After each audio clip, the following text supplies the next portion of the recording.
ಓಡಾಡಿದ್ರು ಕಾಡೇನು ಪೂಜರೆ. ಪ್ರಭು ನಾನೊಬ್ಬ ದಾರಿದ್ರ್ಯನು ಪ್ರಭು. ನನ್ನ ದಾರಿದ್ರ್ಯ ವಿಚಾರವನ್ನು ನಿಮ್ಮ ಮುಂದೆ ಏನೆಂದು ಹೇಳಲಿ ಪ್ರಭು.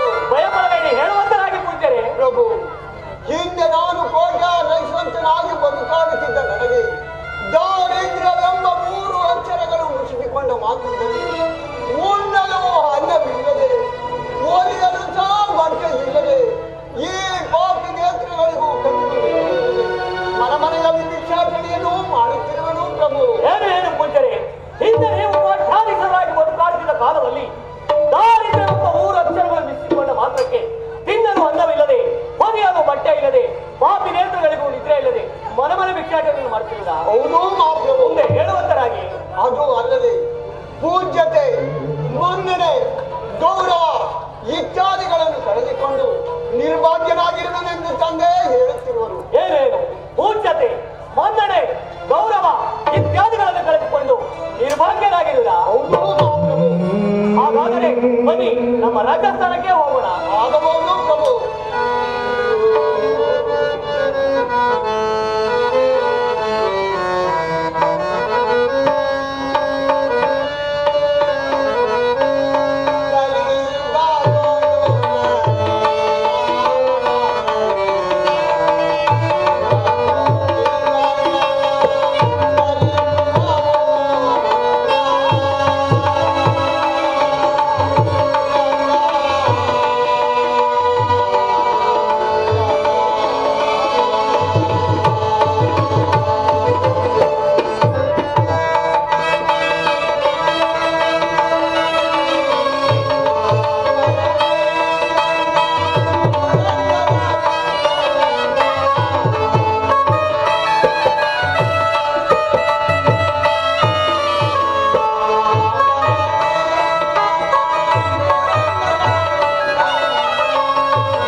ಪ್ರಭು ನಿಮಗೆ ಮಂಗಳವಾಗಲಿ.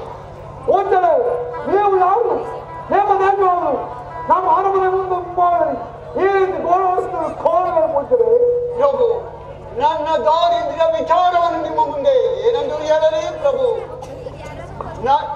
ನಾನು ಹಿಂದೆ ಕೋಟ್ಯಾಧೀಶನಾಗಿ ಬದುಕಾಡುತ್ತಿದ್ದ ನನಗೆ ದಾರಿದ್ರ್ಯವೆಂಬ 3 ಅಕ್ಷರಗಳು ಮುಸುಕಿಕೊಂಡ ಮಾತ್ರದಲ್ಲಿ ಉಣ್ಣಲು ಅನ್ನವಿಲ್ಲದೆ, ಓದಿಯಲು ಸಹ ಬಟ್ಟೆ ಇಲ್ಲದೆ, ಈ ಪಾಪಿ ನೇತ್ರಗಳಿಗೂ ಕಣ್ಣಿಗೂ ನಿದ್ರೆ ಇಲ್ಲದೆ ಮನೆಯಲ್ಲಿ ಭಿಕ್ಷಾಟನೆಯನ್ನು ಮಾಡುತ್ತಿರುವನು ಪ್ರಭು.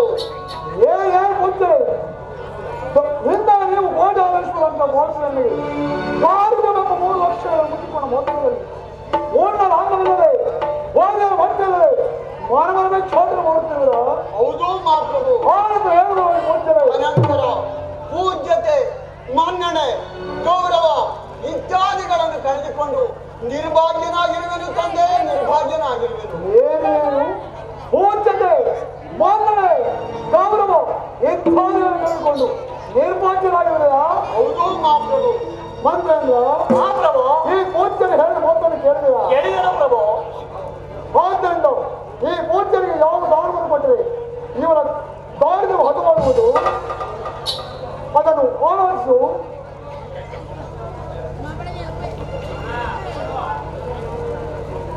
ಪ್ರಭು, ನಮ್ಮ ಅರಮನೆಯಲ್ಲಿ ಇರುವ ಭೂಸ್ಪಾಂಡವರನ್ನು ತರಿಸಿ ಅದರೊಳಗಿನ 2 ಬೀಜವನ್ನು ತೆಗೆಸಿ ಅದರೊಳಗೆ ಮುತ್ತು, ರತ್ನ, ವಜ್ರ ವೈಡೂರ್ಯಗಳನ್ನು ತುಂಬಿ ಈ ಪೂಜ್ಯರಿಗೆ ಗೌರವವಾಗಿ ದಾನವಾಗಿ ಕೊಟ್ಟರೆ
ಮಹಾರಾಜ ಆ ಪ್ರಭು ನಮ್ಮ ಅರಮನೆಯಲ್ಲಿ ಜಯಲಕ್ಷ್ಮಿ ತುಂಬಿ ತುಳಿಕಾಡುತ್ತಿದ್ದ ಕಾಲದಲ್ಲಿ ಎಲ್ಲಿಯೂ ಇಲ್ಲ ಪ್ರಭು. ಆಗಿನ ಪಕ್ಷದಲ್ಲಿ ನಾವೇ ಒಂದು ಸಾರಿ ನಗರ ಶೋಧನೆ ಮಾಡಿಕೊಂಡು ಬರೋಣ. ಆಗಬಹುದು ಪ್ರಭು.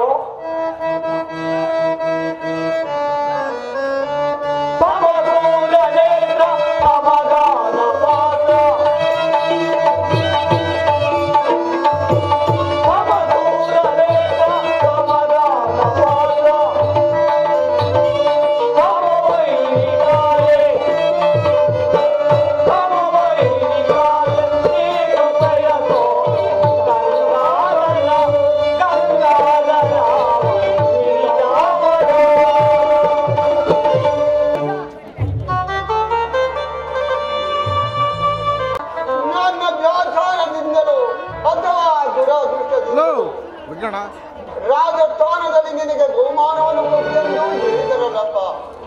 ಏನು ಮಾಡಲು? ನನ್ನ ವ್ಯಾಚಾರದಿಂದಲೂ ಅಥವಾ ದುರಾದೃಷ್ಟದಿಂದಲೂ ಈಗ ತಾನ ಗಿಡದಿಂದ ಮುರಿದ ಹಸಿಯ ಕುಂಬಳಕಾಯಾಗಿ ಕಾಣುತ್ತಿರುವುದಲ್ಲಪ್ಪ ಜಗದೀಶ. ಏನು ಮಾಡಲಿ? ಇದನ್ನು ಬೇಯಿಸಿ ತಿನ್ನುವಣ ಎಂದರೆ ಒಂದು ಮಣ್ಣಿನ ಪಾತ್ರೆಗೂ ಸಹ ಗೊತ್ತಿಲ್ಲದಂತಾಗಿರುವುದಲ್ಲಪ್ಪ ಜಗದೀಶ. ಪರಮಾತ್ಮ, ಇದು ಬೇಯಿಸಿ ತಿನ್ನುವಣ ಎಂದರೆ ನಾನು ವಾಸ ಮಾಡುವ ಗೃಹಕ್ಕೆ ಅಗ್ನಿ ಬಿದ್ದು ಭಸ್ಮವಾಗಿರುವುದಲ್ಲಪ್ಪ ಪರಮಾತ್ಮ. ಇರಲಿ, ಈ ದಿವಸ ಉಜ್ಜಯಿ ನಗರದಲ್ಲಿ ಶಾಂತಿಯಂತೆ ಅಲ್ಲಿಗಾದರೂ ಹೋಗಿ ಇದನ್ನು ವಿಗ್ರಹಿಸಿ ಇದರ ಬಂದ ಕಾಸಿಗೆ ಅಚ್ಚರಕ್ಕಿನಾದರೂ ತಂದೆ ಪಾಪಿ ಧರ್ಮವನ್ನು ಸಾಕಿಕೊಳ್ಳುತ್ತೇನೆ.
ನಮ್ಮನಳು ಕುಂಬಳಕಾಯಿ ಬೇಕಲ್ರಿ, ಕುಂಬಳಕಾಯಿ ಬೇಕಲ್ರಿ.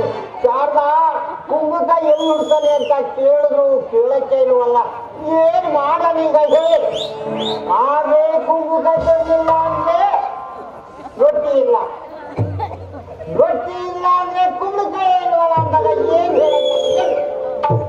ಆದ್ರೆ ಈ ದಿವಸ ವಿದ್ಯಾನಗರದ ಸಂತೆಯಂತೆ ಅಲ್ಲಿಗಾದ್ರೂ ಹೋಗಿ ಕುಂಬಳಕಾಯಿ ತಂದೇ ಬರ್ತೀನಿ.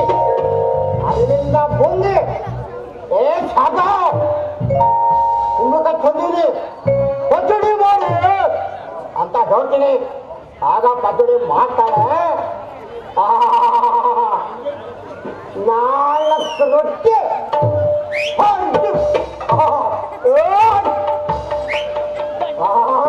ಏನ್ ಚೆನ್ನಾಗಿತ್ತ ಸಾತ. ನೀನು ಮಾಡಿರೋ ರೊಟ್ಟಿ ಅಂದ್ರೆ ನಂಗೆ ಎಷ್ಟು ಇಷ್ಟವಾಯ್ತು ಅಂದ್ರೆ ಇನ್ನೂ 4 ಅಂದ್ರೆ ತೊರಿನಲ್ಲಿ ಈ ತರ ಮಾಡಿದ್ರೆ ಹೋಗಿ ಹೋಗ್ತೀನಿ ತಂದೆ ಹೋಗ್ತೀನಿ.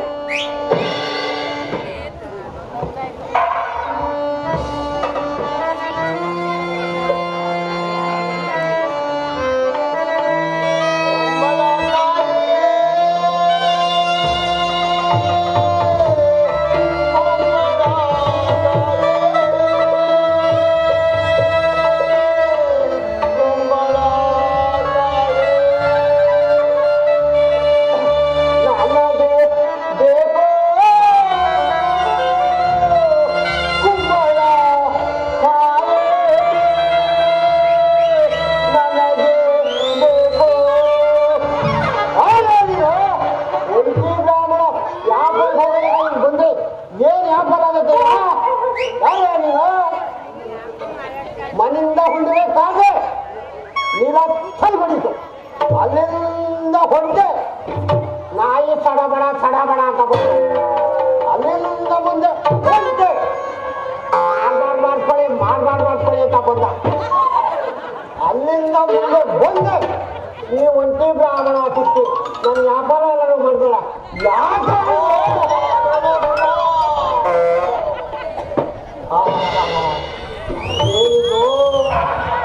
ಏನಿದು ನಾನು ಬಯಸಿದ್ದು ಹಾಲು ಅನ್ನ. ಯಾಕೋ ನನಗೆ ಕಾಣ್ತಾ ಇರೋದು ಅದೇ ತರ ಕಾಣ್ತಾ ಇದೆ. ಕುಂಬಳಕಾಯಿ ಹಿಡಿದಾರೆ ನೋಡೋಣ. ಕುಂಬಳಕಾಯಿ ಕೊಡೋದಿದೆಯ? ಹೌದು ಚಟ್ಟರೆ. ಬೆಲೆ ಹೇಳಿಯ? ಚಟ್ಟರೆ 15 ರೂಪಾಯಿ ಆಗೋದು ಚಟ್ಟರೆ. 15 ರೂಪಾಯಿ ಯಾರೆಲ್ಲ ಕೇಳಿದರು? ಚಟ್ಟರೆ ಪಕ್ಕದ ಮನೆಯವರು 5 ರೂಪಾಯಿಗೆ ಕೇಳುತ್ತಿದ್ದರು ಚಟ್ಟರೆ. ಅಯ್ಯೋ ನಮ್ಮೂರಲ್ಲೊಂದು ಕೊಟ್ಟಿದೆ. ಯಾವ್ದಾರ ಒಂದು ವ್ಯಾಪಾರ ಹೋಗಿ ಮಾಡೋಣ ಅಂದ್ರೆ ಕೇಸಿಗೂ